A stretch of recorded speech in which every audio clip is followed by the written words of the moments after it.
sur le plan même de la décision. Gouvernement de combat. war ñu jàngal suñu doom yi ay combat. li nga ñu baax y a des mots beaucoup plus appropriés. Donc, le développement c'est un combat de tous les jours. Oui, un gouvernement de défi. Un gouvernement de challenge. Mais un gouvernement de combat. Et puis de quel combat on parle? Yow tous les combats tu les as perdus. Yow le combat de la souveraineté alimentaire tu l'as perdu. Yow le combat de la vie chère tu l'as perdu.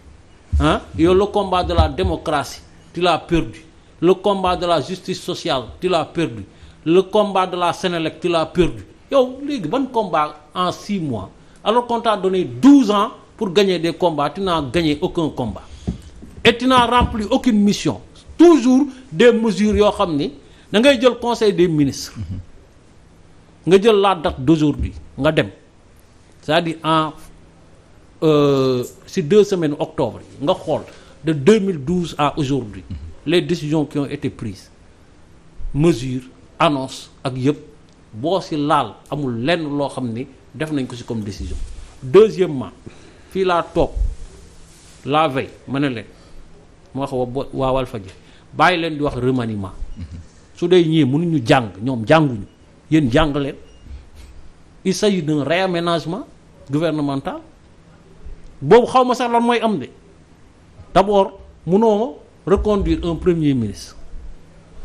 war a jël ay postes yoo xam ne c'était des postes vacants nga remplir ko génnee ñaari nit dugal juróom-benn nit nga naan rek kii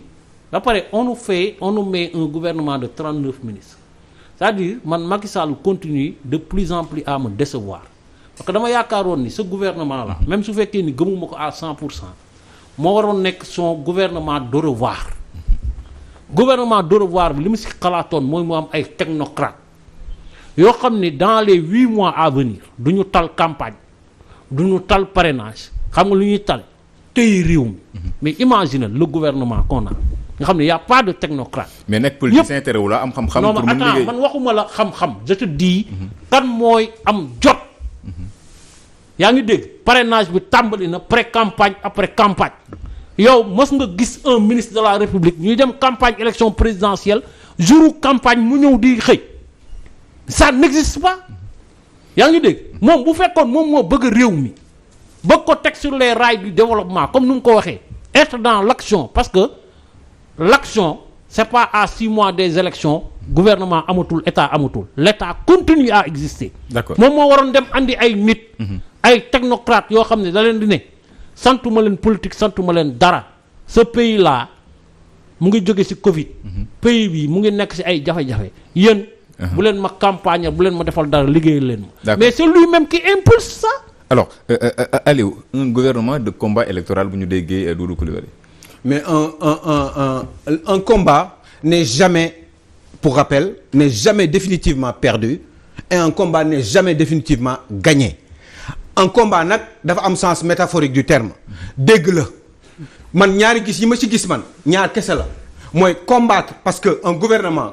par essence gouvernement avant muy am politique ak jiitu parce que politique mooy indi gouvernement mooy génn gagner ay élections gouverner donc d'abord un combat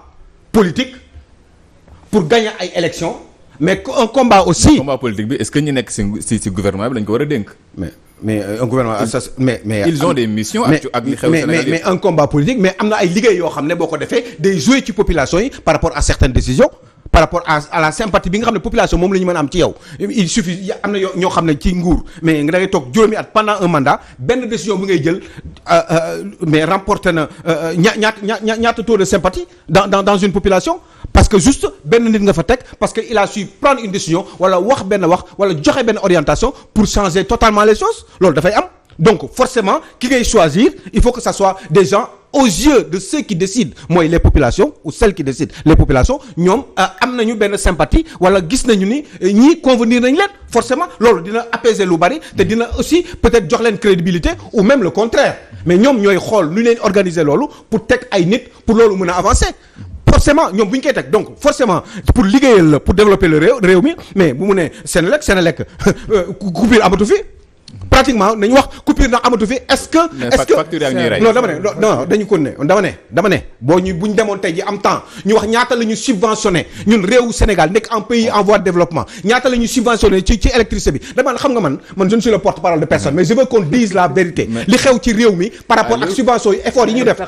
xoolal gisoo ni ay kiiwu Macky Sall yi ma ne la bilan de Macky Sall doo bës a dégg kenn di ci waxtaan xam nga lan la ñuy waxtaan waxu justice effectivement si bilan la bokk. non dégg nga lu ma wax man loolu rek mooy sama problème ak ñoom waaye bu fekkee ni wàllum liggéey laa wax liggéey problème justice ak transparence dans la gestion des affaires publiques mais ci wàllum liggéey rek ak grandes orientations par rapport au développement au futur de ce pays wallaay Macky Sall def na ko dañu waxante dëgg te yàlla tax léegi nag xamul dama nekk à l'aise pour loolu parce que il n'est plus candidat moo tax may wax li mu def par rapport au bilan maintenant un bilan c'est un bilan lan la du mais actif ak passif léegi nag dañuy xool mais ana 100% kenn du liggéey réew ci ñaari mandat wala sax ci 20 mandat mu sotti à un moment donné Assane pour conclure c'est que da ngay def li nga war a def ñeneen ñëw continuer ko même l'opposition peut revenir et continuer beaucoup de choses yi nga xam ne gëmoon nañ ni mais là il faut qu'il soit de bonne foi continuer li nga xam ni moom la kilifa gi defoon alors Mademba Ramata Dia si gouvernement Amadou Ba moom le premier ministre bi muy wax. yow tu es le porte-parole de l'opposition. mais yow prolongation yi nga am après. mais pourtant je ne suis pas payé mais je dis la vérité pour mon propre pays. s'il vous plaît. mais si je fais mieux c'est tant mieux mais c'est pour mon pays. mais yow tu es le porte-parole de l'opposition forcément. d'accord alors Amadou Ba nous parle de 4. très bien d'ailleurs. il le fait super bien. Mademba Ramata Dia Amadou Ba nous parle de 4 orientations majeures bu gouvernement bi bokk na ci organiser les élections ou bien l'élection présidentielle prendre en charge urgence économique yi veiller au fonctionnement du service public ak finaliser les projets du président Macky Sall en 6 mois est-ce faisable lu ñu def pendant 12 ans avant may dugg ci loolu dañ ne ma gouvernement de mission et de combat te réew mi dañoo am benn feebar xam nga asal lan mooy feebar bi maa ngi koy tuddee sloganisation dañoo ay ci slogan mais des fois day doon slogan yoo xam du am benn profondeur parce que quel est le gouvernement au monde qui n'est pas un gouvernement de mission et de combat wax leen ma ko franchement dëgg la je suis d'accord avec toi amul benn gouvernement au monde qui n'est pas un gouvernement de combat et de mission normalement waaw donc ça c'est une évidence primitive loolu redondance aussi waaw donc ça veut dire que c'est des slogans yoo xam ne li ñuy jam rek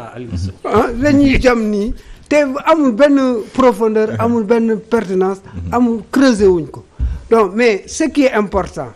mooy jàpp naa ne ñoom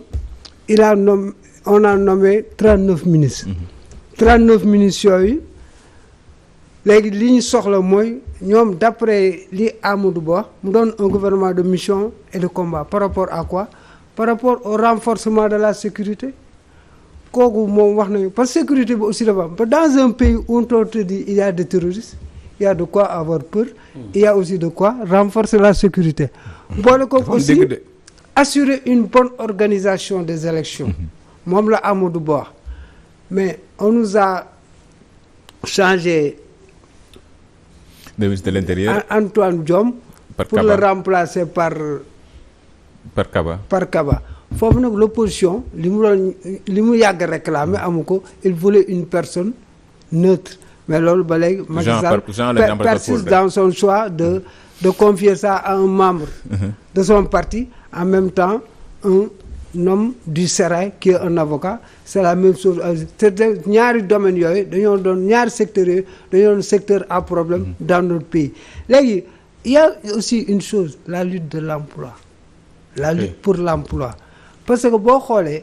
soxlawuñu président en réalité un président nouveau absolument mais on n'a pas besoin d'un nouveau président mais on a besoin d'un président nouveau capable de reconnecter la jeunesse par rapport au fil de l'espoir capable de reconnecter la jeunesse par rapport à ses ambitions nobles léegi nag yooyu yëpp mission léegi nag on a fait 12 ans avec ce régime-là léegi en 4 mois est-ce qu'on peut faire une transformation structurelle ou bien une transformation vraiment fondamentale de notre vécu en tout cas une chose est sûre bon nombre de Sénégalais ils sont étranglés par la cherté de la vie ils sont étranglés aussi par les conditions de transport et de l'accès aux dons, ils ont fait le deuil de leurs espérances. Maintenant, il s'agit de faire renaître l'espoir, quoi. Madame Ramata Dia, merci à vous. Madame